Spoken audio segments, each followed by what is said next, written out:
السلام علیکم ورحمۃ اللہ وبرکاتہ۔ محترم ناظرین، بڑے ہی دکھ و درد کے ساتھ آپ حضرات کو اطلاع دی جا رہی ہے کہ حضرت شیخ الحدیث مولانا زکریا صاحب نور اللہ مرقدہ کے صاحبزادے و جانشین حضرت اقدس مولانا پیر طلحہ kandahlavi صاحب جو اب رحمتہ اللہ علیہ ہو گئے، حضرت ابھی 10-15 منٹ پہلے اس دنیا سے رحلت فرما گئے اور خالق حقیقی سے جا ملے۔ انا للہ و انا علیہ راجعون۔ جی ہاں ناظرین، حضرت مولانا پیر طلحہ صاحب kandahlavi رحمتہ اللہ علیہ جو آج مورخہ 12 اگست 2019 بروز پیر سن 1440 ہجری 10 ذی الحجہ بروز پیر حضرت آج ابھی دوپہر تقریباً 3 سے 3:30 کے درمیان حضرت انتقال فرما گئے۔ اللہ تعالی حضرت کی بال بال مغفرت فرمائے۔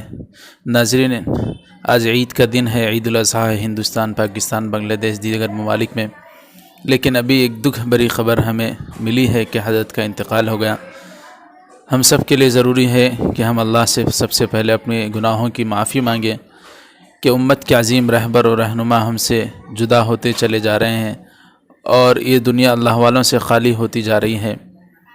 یقیناً یہ اہل علم کے اٹھ جانا، اللہ کے نبی صلی اللہ علیہ وسلم نے فرمایا تھا کہ قیامت کے قریب علم اٹھا لیا جائے گا، جس کا یہی مطلب ہے کہ اہل اللہ اور اہل علم اٹھا لیے جائیں گے۔ جو آج دنیا میں اللہ والے اور بڑے بڑے علماء جو جا رہے ہیں، اللہ کے نبی صلی اللہ علیہ وسلم کی حدیث ہمارے اوپر اور اس زمانے پر صادق آ رہی کہ آج علم اٹھا لیا جا رہا ہے۔ ناظرین، امت یتیم تھی اور آج پھر یتیم ہو گئی۔ اللہ تعالی ہمارے حال پر رحم فرمائے، ہمارے گناہوں کو معاف فرمائے۔ حضرت مولانا پیر طلحہ صاحب kandahlavi رحمتہ اللہ علیہ مصنف فضائل اعمال کتاب لکھ کر جنہوں نے امت پر احسان کیا تھا، حضرت شیخ الحدیث مولانا زکریا نور اللہ مرقدہ، یہ ان کے صاحبزادے تھے اور جانشین تھے جو بہت ہی بڑے بزرگ تھے۔ سہارنپور میں حضرت کا قیام گاہ تھا، جہاں حضرت کے والد صاحب نور اللہ مرقدہ کی جہاں پر حضرت کا مکان تھا، وہیں حضرت والا رہتے تھے۔ بہت ہی حضرت کی خوبیاں تھی، سخی مزاج تھے اور بہت ہی زیادہ حضرت گھر پہنچنے پر بھی ساتھی جو وہاں پہنچے ہوں گے معلوم ہوگا کہ بہت زیادہ حضرت والا سخی مزاج تھے۔